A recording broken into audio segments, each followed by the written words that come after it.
CV, each vulnerabilities and error is given a distinct name, number and category. मतलब CVE एक global system है जहाँ non security vulnerability को एक unique identity दी जाती है।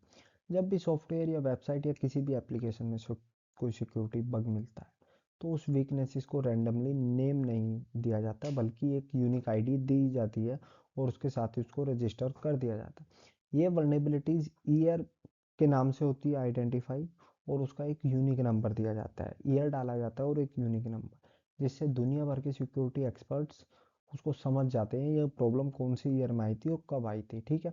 Each vulnerabilities and error given distinct name number, मतलब हर कोई इसको अलग अलग नेम नंबर देता है। वर्नेबिलिटी के अलग नाम होता है, वर्नेबिलिटी का अलग नंबर होता है और उसको स्पेसिफाई कैटेगरी में रखा जाता है ताकि कंफ्यूजन ना हो और सब लोग सेम लैंग्वेज को समझ सके। अब सोचिए अगर सीवीई सिस्टम नहीं होता तो हैकर बोलेगा लॉगिन बग या कोई कुछ भी, इस सिक्योरिटी वर्ल्ड में टोटल चूज हो जाएगा, क्रैशेस हो जाएगा। सीवीई सिस्टम इस प्रॉब्लम को सोल्व करता है। जब कोई कंपनी या डेवलपर या एथिकल हैकर बोलता है इस सॉफ्टवेयर में ये वर्नेबिलिटी है सीवी नंबर के साथ, तो सब इंस्टेंटली समझ जाते हैं कि कौन सी प्रॉब्लम आ रही है। वर्नेबिलिटी को ट्रैकिंग इजीली किया जा सकता है। सिक्योरिटी टूल, स्कैनर, एंटीवायरस या वेब रिपोर्ट सब सीवीआईडी का यूज करके वर्नेबिलिटीज को मैप कर देते हैं। अगर आप VAPT रिपोर्ट देखोगे तो वहाँ लिखा होता है वर्नेबिलिटी का नाम, CVID, CVSS score, risk level और रिकमेंडेशन फिक्स। ये सब CVE के बिना पॉसिबल नहीं होता। ठीक है, जैसे आधार कार्ड नंबर यूनिक होता है पर्सन की आइडेंटिटी, वैसे ही CVID एक वर्नेबिलिटी की आइडेंटिटी फिक्स होती है, यूनिक होती है। एथिकल हैकर और सिक्योरिटी प्रोफेशनल CVE का यूज करके वर्नेबिलिटीज को आइडेंटिफाई करते हैं, उनका इम्पैक्ट समझते हैं और डेवलपर को एक क्लियरली बताते हैं प्रॉब्लम एग्जैक्टली है क्या।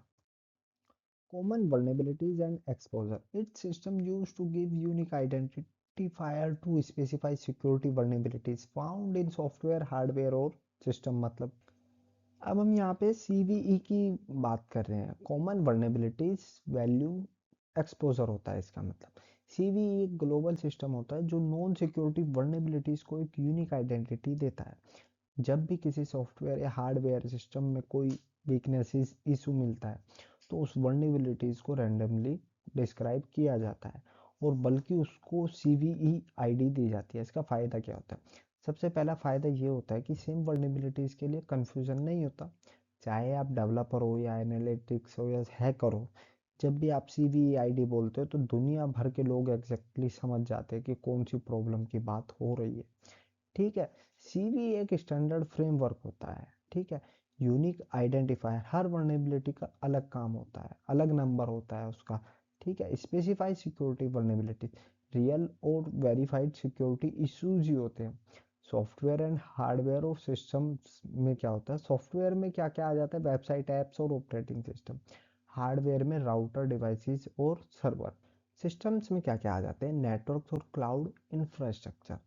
एग्जाम्पल समझो, मान लो किसी वेब एप्लीकेशन में लॉगिन बाईपास वर्नेबिलिटीज मिल जाती है, तो अगर आप CVE ना होता तो कोई बोलेगा लॉगिन इशू है या कोई कुछ नाम देगा, कोई अलग नाम देगा। बट CVE सब लोगों को एक साथ एक यूनिक नाम देने देता है उसको, बस एक आईडी पूरी दुनिया सेम लैंग्वेज में बोलने लगती है उसको। साइबर सिक्योरिटी में CVE का रोल होता है। सिक्योरिटी टूल जैसे स्कैनर CVE आईडी को डिटेक्ट करता है। कंपनी CVE के पास पैचेस रिलीज कर देती है। एथिकल हैकर CVE रिपोर्ट के थ्रू वर्नेबिलिटीज को स्टडी करता है। ब्लू टीम CVE लिस्ट को देखकर रिस्क को प्रायोरिटाइज करती है। इसलिए CVE ऑफेंस और डिफेंसिव के लिए दोनों के लिए इंपॉर्टेंट होती है। अगर CVE लिस्टेड वर्नेबिलिटीज को टाइम पर फिक्स ना किया जाए तो अटैकर उनका मिसयूज भी कर सकता है। CVE ग्लोबल डिक्शनरी है सिक्योरिटी वर्नेबिलिटीज के लिए, जैसे वीकनेसेस को एक क्लियर, यूनिक और ट्रैक आइडेंटिटी मिल जाती है। Standardise name in CVE gives vulnerability unique name for clear communication. मतलब अब यहाँ पे CVE एक global system use to name identify security vulnerabilities in software and hardware. ठीक है। इसका मतलब ये होता है कि जो भी इसमें होता है स्टैंडर्डाइजेशन अप्लाई किया जाता है, ठीक है, उसको एक नेमिंग दी जाती है। ठीक। सीवी ग्लोबल आइडेंटिटी नेमिंग दी जाती है। जो भी हार्डवेयर में इशू होता है, सॉफ्टवेयर में इशू होता है, उसको अलग अलग नेमिंग दी जाती है।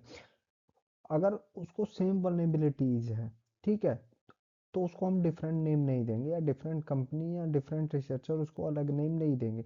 उससे क्या होगा, मिस कम्युनिकेशन हो जाएगा या मिस कन्फ्यूजन भी हो जाएगा। सीवी क्या करता है, इस प्रॉब्लम को सोल्व करता है, एक यूनिक आइडेंटिटी दे देता है हर प्रॉब्लम को, हर वर्नेबिलिटीज को एक यूनिक आइडेंटिटी से डिफाइन कर देता है, ठीक है। Every vulnerabilities get one fixed name, उसको हर वर्नेबिलिटीज को उसके नेम से फिक्स किया जाता जाता है, और वो नेम वर्ल्ड वाइड होता है, ठीक है। हर कोई उस सेम इशू को रेफर करता है सेम आईडी के साथ, ठीक है। कोई इशू किसी ने फिक्स किया है तो वो उसी आईडी के साथ रेफर करता है। अब बहुत से पीपल एक साथ काम करते हैं साइबर सिक्योरिटी में। सिक्योरिटी रिसर्चर अलग हो गए, डेवलपर अलग हो गए, कंपनीज अलग हो, या गवर्नमेंट्स अलग काम करती है, एथिकल हैकर अलग काम करते हैं। तो इनसे क्या होता है, सीवी नेम से सबको क्लियरली हो जाता है, क्लियर हो जाता है, फास्ट हो जाता है और एक्यूरेट हो जाता है। उससे क्या होता है, मिसलीडिंग से बच जाते हैं और वर्नेबिलिटीज के बारे में इजीली डिस्कस कर पाते हैं, ठीक है। अगर वर्नेबिलिटीज सिक्योरिटी टूल से स्कैन की कर सकते हैं, कंपनीज पैचेस फिक्स कर सकती हैं, रिसर्चर उन पर स्टडी कर सकते हैं, सीवीएसएस स्कोर कर सकता है उनको, और O W A S P categorize कर सकता है। CVE become the reference point to everything else. CV क्या होता है, एक रेफरेंस पॉइंट की तरह भी काम करता है।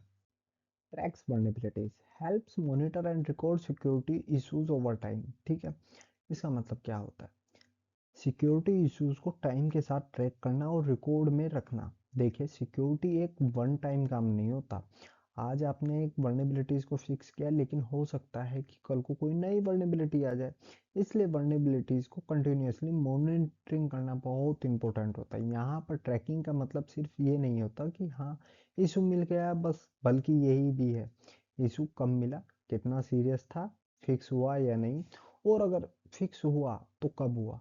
जब हम वर्नेबिलिटीज को ट्रैक करते हैं तो हम एक क्लियर हिस्ट्री मिल जाती है, जैसे एक डायरी या लॉग बुक होती है सिक्योरिटी के लिए। इसका फायदा ये होता है कि अगर सेम टाइप का इशू बार बार आ रहा है तो हम समझ जाते हैं कि सिस्टम किस पार्ट में वीक है, ठीक है। मान लो हर मंथ लॉगिन पेज में कोई इशू आ रहा है या मिल रहा है, तो ये सिंगल ऑथेंटिकेशन सिस्टम को एक स्ट्रॉन्ग करने की ज़रूरत है। ट्रैकिंग से टीम को ये भी पता चलता है कि कौन सा इशू हाई प्रायोरिटी है और कौन सा थोड़ा सा डेंजरस है। इसके बिना क्या होता है, इशू मिलता तो है लेकिन भूल जाते हैं। ये फिर कोई बोलता है या प्रॉब्लम तो पहले ही आई थी, पर क्या हुआ था उसका मतलब नहीं पता होता। ट्रैकिंग वर्नेबिलिटीज का मतलब ही होता है सिंपल, कंफ्यूजन कम करना, क्लियरिटी ज़्यादा। सिक्योरिटी टीम डैशबोर्ड, रिपोर्ट और टाइमली यूज़ करती है, जिससे क्लियर देख सकते हैं कि सिस्टम सिक्योरिटी टाइम के साथ इम्प्रूव हो रहा है। ये रोज़ होती है, ठीक है। और एक इम्पोर्टेंट पॉइंट आ जाता है इसमें, जब आप ऑडिट या कंपाइलेशन मैनेजमेंट को रिपोर्ट दिखा देते हो तो ट्रैकिंग डेटा ही प्रूफ होता है कि आप सिक्योरिटी को सीरियसली ले रहे हो। ट्रैक वर्नेबिलिटीज का रोल ये है कि सिक्योरिटी इशू को सिर्फ ढूंढना ही नहीं, बल्कि उन्हें टाइम के साथ मैनेज, एनालाइज और फ्यूचर अटैक से सीख लेना। इसी वजह से वर्नेबिलिटीज ट्रैकिंग साइबर सिक्योरिटी का एक बहुत ही इंपॉर्टेंट पार्ट होता है। Prioritise, fix, allow focusing on high risk vulnerabilities. मतलब क्या होता है, जब कोई वेबसाइट या वेब एप्लीकेशन सिस्टम टेस्ट करते हैं तो हम बहुत सारी वर्नेबिलिटीज मिलती है, लेकिन पार्शियली। लाइफ में सब वर्नेबिलिटीज एक जैसी डेंजरस नहीं होती। कौन सी वर्नेबिलिटीज बहुत ज़्यादा डेंजरस होती है, कौन सी मीडियम होती है और कौन सी लो रिस्क होती है, ठीक है। तुरंत हम सब पे काम नहीं कर सकते। प्रॉब्लम क्या होती है, अगर हम सारी वर्नेबिलिटीज एक साथ फिक्स करने लग जाए तो टाइम ज़्यादा होगा, रिसोर्स वेस्ट हो जाएगा, और हो सकता है सब डेंजरस वर्नेबिलिटीज ओपन रह जाए। यानी C V S S O W A S P का रोल स्टार्ट होता है यहाँ पे। C V S S score देता है, गाइडेंस की मदद से हमें डिसाइड कर पाते हैं कि कौन सी वर्नेबिलिटी सबसे पहले फिक्स करनी चाहिए, कौन सी थोड़ी बाद और कौन सी लेट, ठीक है। फर्स्ट प्रायोरिटी यहाँ पे आ जाती है, उनको नंबरिंग दी जाती है। First priority high risk vulnerabilities, जैसे डेटा लीक, ऑथेंटिकेशन बाईपास या रिमोट कोड एग्जीक्यूशन, ठीक है। दूसरी आ जाती है प्रायोरिटी मीडियम रिस्क इशू होता है इसमें। Third priority low risk issue होता है। इसका मतलब सबसे पहले हाई रिस्क वल्नरेबिलिटीज फिक्स होती है, क्योंकि वही सिस्टम के लिए सबसे ज़्यादा डेंजरस होती हैं। ठीक है, सोचो तुम अगर घर में एक जगह मेन डोर का लॉक टूट गया, एक जगह विंडो का स्क्रू लूज हो गया, तो सबसे पहले आप क्या फिक्स करोगे? मेन डोर लॉक फिक्स करोगे, क्योंकि वो हाई रिस्क है। विंडो बाद में फिक्स करोगे। सेम लॉजिक साइबर सिक्योरिटी में अप्लाई होता है। सिक्योरिटी टीम को क्लियरली डायरेक्शन मिल जाती है, टाइम और एफर्ट वेस्ट नहीं होता। सबसे पहले मैक्सिमम डैमेज जो कर सकती है वर्नेबिलिटीज, उसको रोका जाता है। हाई रिस्क वर्नेबिलिटीज पहले फिक्स करना स्मार्ट सिक्योरिटी अप्रोच होती है। शेयर इंफॉर्मेशन यानी सिक्योरिटी वर्ल्ड में इंफॉर्मेशन को ओपनली रिस्पॉन्सिबल शेयर करना। अब थोड़ा डिटेल में समझते हैं। देखिए, साइबर सिक्योरिटी एक ऐसा फील्ड है जहां एक सिंगल पर्सन या सिंगल कंपनी कभी अकेली हैंडल नहीं कर सकती सिक्योरिटी को। अटैकर ग्लोबली कनेक्टेड होते हैं, नए नए तरीके मेथड यूज़ करते हैं। अगर डिफेंडर अपने पास इंफॉर्मेशन शेयर ना करे तो अटैकर हमेशा एक स्टेप आगे रहेगा। ठीक है, encourage sharing the vulnerabilities data among the security expert. मतलब जब हम किसी सिक्योरिटी रिसर्चर या एथिकल हैकर या कंपनी को कोई वल्नरेबिलिटी मिलती है, तो उसको छुपाने के बजाय रेस्पॉन्सिबल वे में शेयर किया जाता है। मान लो किसी वेब एप्लीकेशन में एक सीरियस बग मिलता है, जैसे लोग बाईपास, डेटा लीक इशू, या अगर एक कंपनी को ही पता हो, तो बाकी सिस्टम अभी वल्नरेबल रहेंगे। लेकिन जब ये इंफॉर्मेशन सिक्योरिटी एक्सपर्ट के बीच शेयर होती है, तो दूसरे लोग भी उस वल्नरेबिलिटी को समझ पाते हैं। सिमिलर सिस्टम को पहले ही सिक्योर किया जा सकता है और फ्यूचर अटैक को प्रिवेंट किया जा सकता है। इस प्रोसेस का एक और बड़ा फायदा होता है लर्निंग। जब वल्नरेबिलिटी डिटेल शेयर होती है, तो बिगनर, स्टूडेंट और न्यू एथिकल हैकर भी सीखते हैं अटैक कैसे होता है, वीकनेसेस कहाँ होती है और उसको फिक्स कैसे किया जा सकता है। ये स्लाइड भी इनडायरेक्टली बताती है कि सिक्योरिटी एक कम्युनिटी ड्राइवन एफर्ट है। यहाँ कंपटीशन कम, कोलैबोरेशन ज़्यादा इम्पोर्टेंट होता है। और रिस्पॉन्सिबल डिस्क्लोजर का मतलब यहाँ है कि सब कुछ पब्लिकली कर दो बिना परमिशन के। इसका मतलब ये होता है कि पहले वेंडर या ऑर्गेनाइजेशन को इन्फॉर्म करना, उनको फिक्स करना टाइमली, और उसके बाद ही डिटेल शेयर करना। इस तरह से यूज़र सेफ रहता है, कंपनीज रेपुटेशन प्रोटेक्ट करती है, ओवरऑल इंटरनेट ज़्यादा सिक्योर बना रहता है। Information share in cyber security की बैकबोन है। जितना ज़्यादा नॉलेज शेयर होगी, उतनी डिफेंस बिल्ड होगी और अटैकर के लिए उतनी मुश्किल हो जाएगी।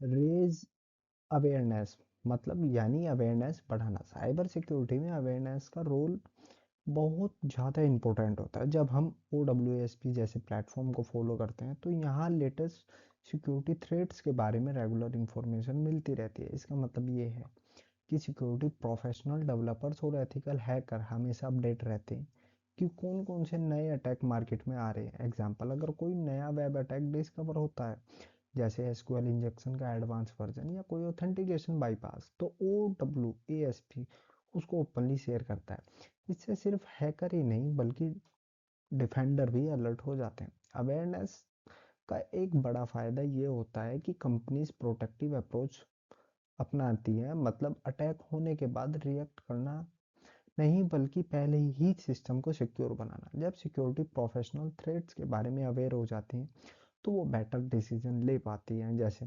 कौन से एरिया को ज़्यादा सिक्योर किया जा सकता है, कौन सा टूल यूज़ किया जा सकता है, और कौन सी वल्नरेबिलिटीज बिजनेस के लिए डेंजरस हो सकती हैं। इस अवेयरनेस की वजह से ट्रेनिंग प्रोग्राम बेटर हो जाते हैं, डेवलपर सिक्योर कोडिंग सीखता है, और ऑर्गेनाइजेशन अपनी सिक्योरिटी पॉलिसीज स्ट्रॉन्ग बना लेता है। OWS सिर्फ प्रॉब्लम ही नहीं बताता, बल्कि पूरी कम्युनिटी को एजुकेट करता है। और जब अवेयरनेस बढ़ती है, तो साइबर सिक्योरिटी का इम्पैक्ट ऑटोमेटिकली कम हो जाता है। ठीक है, OWS सिक्योरिटी प्रोफेशनल को थ्रेड्स के बारे में इन्फॉर्म करता है, ताकि हम एक स्टेप आगे रह सके अटैकर से। Reduce risks helps identify and fix vulnerabilities before they are exploited। ठीक है, reduce risks इसका मतलब होता है जब हम vulnerabilities को टाइम पर आइडेंटिफाई कर लेते हैं और फिक्स कर देते हैं, तो साइबर अटैक से इस रिस्क को काफ़ी हद तक कम हो जाता है। आज के टाइम में साइबर अटैक बहुत ज़्यादा हो गए हैं, हैकर कंटिन्यूसली नए नए तरीके ढूंढते हैं सिस्टम को एक्सप्लॉइट करने के। अगर किसी सिस्टम या वेब एप्लीकेशन में कोई सिक्योरिटी वीकनेस है और वो अननोटिस रह जाती है, तो वही वीकनेस हैकर के लिए एंट्री पॉइंट बन जाती है। यानी सिक्योरिटी फ्रेमवर्क और जैसे OWASP, CVE और CVSS रोल इंपॉर्टेंट हो जाते हैं। ये टूल्स और स्टैंडर्ड्स ह्यूमन हेल्प करते हैं वर्नेबिलिटीज को अर्लियर स्टेज पर आइडेंटिफाई करने में। जैसे ही कोई वर्नेबिलिटीज डिस्कवर होती है, सिक्योरिटी टीम उसका इम्पैक्ट समझ पाती है और डिसाइड कर देती है कि उससे कितनी जल्दी फिक्स करना ज़रूरी है। ठीक है।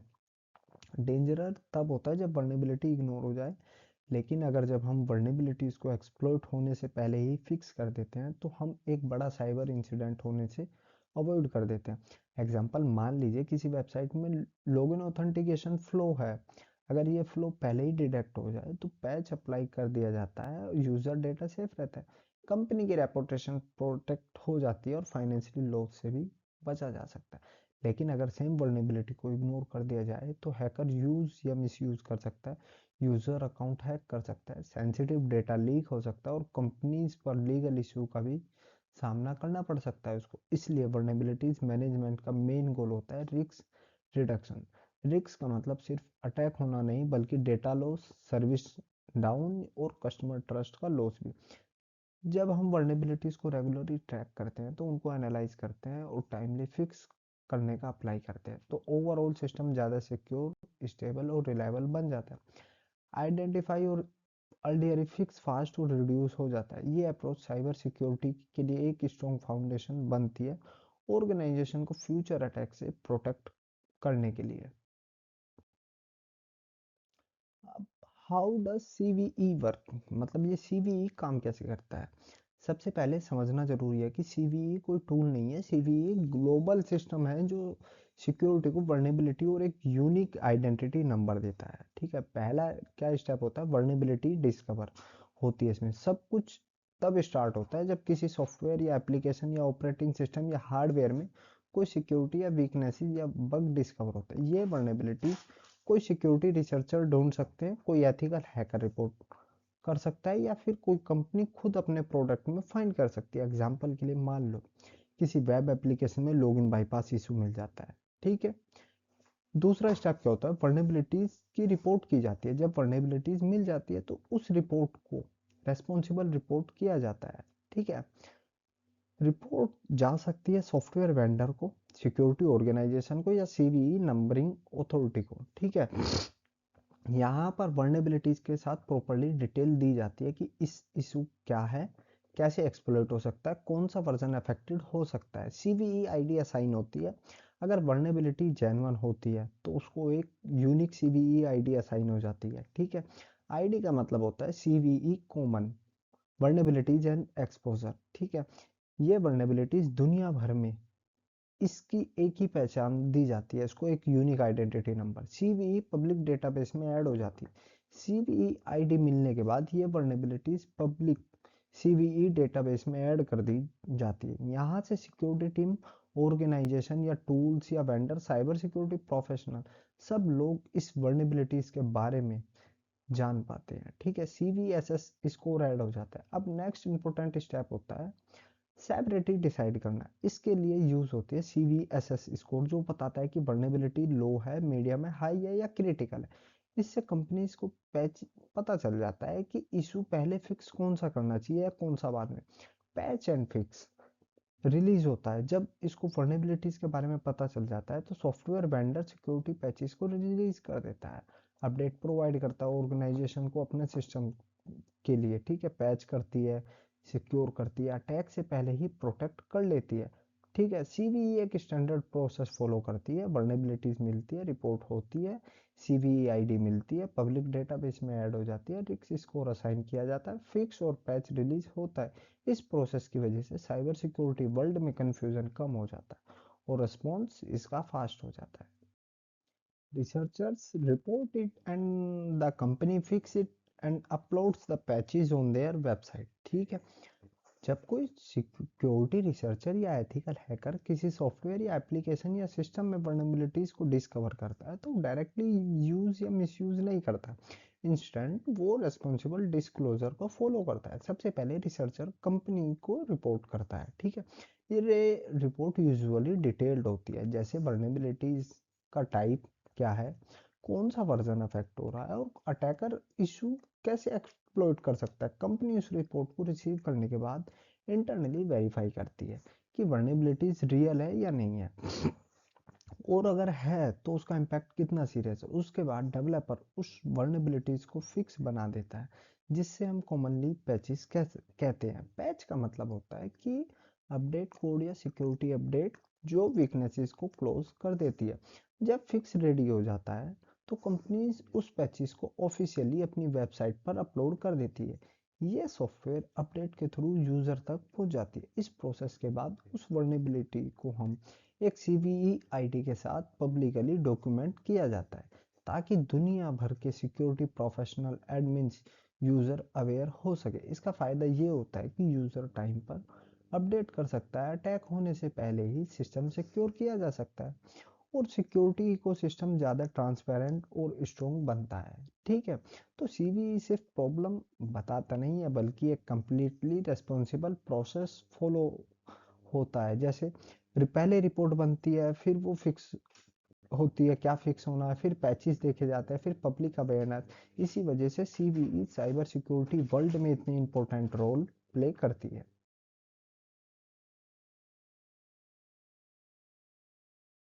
This system is maintained by Mitra Corporation, a non-profit organization, and it's mostly widely to use standard in cyber security.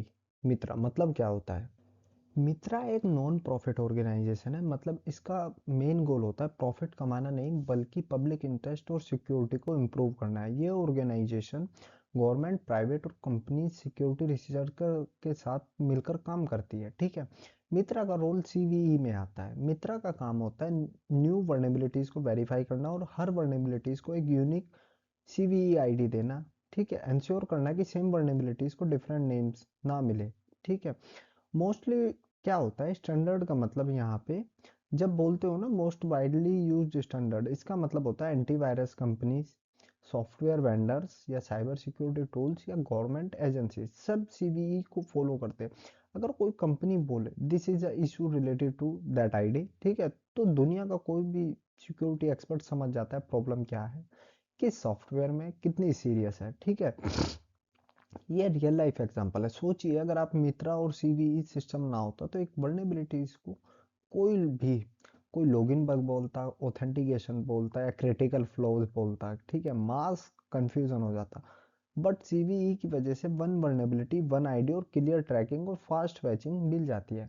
Mitra CVE system को मेंटेन करता है ताकि साइबर सिक्योरिटी वर्ल्ड में क्लियरिटी हो, स्टैंडर्डाइजेशन और थ्रेड्स को फास्ट आइडेंटिटी और fix किया जा सकता हो। इसलिए सीवीई आज के टाइम में सिक्योरिटी की बैकबोन माना जाता है। This allows security experts, software developer, and user to easily look up information about the vulnerabilities, its severity, potential, and impact, and any available fix or works around। मतलब इसका क्या होता है? CVE system security expert, software developer और normal user को help करता है ताकि वो किसी भी वर्नेबिलिटीज के बारे में इजीली इंफॉर्मेशन लुकअप कर सके, ठीक है। जब भी किसी सॉफ्टवेयर या एप्लीकेशन या सिस्टम में कोई सिक्योरिटी या वीकनेसेस मिलती है तो उसको एक सीवीई आईडी दी जाती है, ठीक है। अब सीवीई आईडी का फायदा क्या होता है? सबसे पहला फायदा होता है कि वर्नेबिलिटीज को एग्जैक्टली डिटेल मिल जाती है, किसी सॉफ्टवेयर या वर्जन पर इम्पैक्ट या प्रॉब्लम कितनी सीरियस है। और सबसे इम्पोर्टेंट बात यह है कि फिक्स अराउंड अवेलेबल, या यानी इस लाइन में सीवीई इंफॉर्मेशन एक सेंट्रल रेफरेंस की तरह काम करती है। अगर आप एक सिक्योरिटी एनालिस्ट हो तो आप डायरेक्टली सीवीई डेटाबेस में जाकर चेक कर सकते हो इस वल्नरेबिलिटी का इम्पैक्ट क्या है। अगर आप डेवलपर हो तो ये देख सकते हो कि इशू के लिए पैच रिलीज हुआ है, और अगर आप नॉर्मल यूजर हो तो ये भी समझ सकते हो कि मुझे सिस्टम अपडेट करना चाहिए या नहीं, ठीक है। सीवीई सिस्टम लोगों को सेवरिटी, पोटेंशियल इम्पैक्ट और अवेलेबल फिक्स या वर्क अराउंड सबसे एक जगह पर डेटा इकट्ठा कर देता है। इसका मतलब ये होता है कि अलग अलग वेबसाइट पर भटकने की जरूरत ही नहीं होती। एक रियल लाइफ एग्जांपल, मान लो आप विंडो को किसी पॉपुलर सॉफ्टवेयर यूज कर रहे हो, विंडो में न्यूज आती है कि ये एक क्रिटिकल वर्नेबिलिटी मिली है, तो आप उसका CVE नंबर सर्च करोगे और तुरंत आपको मिल जाएगा प्रॉब्लम क्या है, किस वर्जन में है और अपडेट इंस्टॉल करना ज़रूरी है या नहीं। इसलिए CVE का रोल सिर्फ वर्नेबिलिटी लिस्ट करना नहीं बल्कि डिसीजन मेकिंग भी इजी बना देता है। ठीक है। CVE and security tags make it too easy discuss the fixed problems in software। मतलब इसका क्या होता है, अब हम बात कर रहे हैं CVE यानी कॉमन वर्नेबिलिटीज एक्सपोजर, एक बहुत इंपॉर्टेंट फीचर है। ठीक है। इसके बारे में सिक्योरिटी टैग्स के बारे में बात करें, जो भी किसी सॉफ्टवेयर या सिस्टम में कोई सिक्योरिटी वर्नेबिलिटीज मिलती है तो उसको एक नंबर देना काफ़ी नहीं होता, उस प्रॉब्लम को समझना, डिस्कस करना और फिक्स करना भी ज़रूरी होता है। ठीक है। यहीं पर CVE एक सिक्योरिटी टैग्स का रोल स्टार्ट हो जाता है।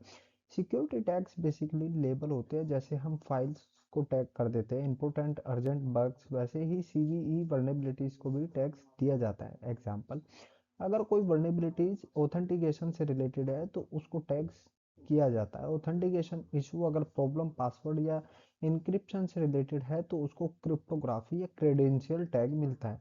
इसका फ़ायदा क्या होता है, सबसे पहला फ़ायदा होता है क्लियर कम्युनिकेशन। जब आप सिक्योरिटी रिसर्चर या डेवलपर और सिस्टम एडमिनिस्ट्रेटर सेम CV के बारे में बात करते हो तो सिर्फ CV नंबर बोलने के बजाय वो कहते हैं कि ये CV एक रिमोट कोड एग्जीक्यूशन इशू है, ये एक प्रिविलेजेशन एनकैप्सुलेशन वर्नेबिलिटीज है। इसका कंफ्यूजन कम हो जाता है और सब लोग सेम पेज और पे आ जाते हैं। और दूसरा मेजर बेनिफिट ये होता है फास्टर फिक्सिंग होती है। डेवलपर जब कोई CVE सिक्योरिटी टैग देखता है तो उन्हें तुरंत आइडिया मिल जाता है कि प्रॉब्लम किस एरिया में है, कोड लॉजिक इशू क्या है और एक्सेस कंट्रोल कौन सा वीक है, इनपुट वैलिडेशन मिसयूज हो रहा है या नहीं, इससे की क्लियरिटी मिल जाती है। इसी वजह से डेवलपर सीधा उस पार्ट पर फोकस कर पाते हैं जहां फिक्स सबसे ज़्यादा ज़रूरत होती है फिक्स करने की। थर्ड इंपॉर्टेंट पॉइंट ये आ जाता है बेटर प्रायोरिटाइजेशन। अगर कोई CVE पर क्रिटिकल और रिमोट एक्सप्लॉइटेशन जैसे टैग्स हुए हो तो ऑर्गेनाइजेशन समझ जाती है इस इशू को सबसे पहले पैच करना होगा। अगर कोई वर्नेबिलिटीज लो इम्पैक्ट वाली हो तो उसे लेटर फेज में हैंडल किया जा सकता है। ठीक है। CVE एक सिक्योरिटी टैक्स वर्नेबिलिटीज को सिर्फ आइडेंटिफाई ही नहीं करता बल्कि उनको समझाना, डिस्कस करना और एफिशिएंट करना, फिक्स करना भी इजी बना देता है। CVE सिस्टम आज के टाइम में सॉफ्टवेयर सिक्योरिटी के इकोसिस्टम का एक बहुत स्ट्रॉन्ग और रिलायबल पार्ट बन चुका है।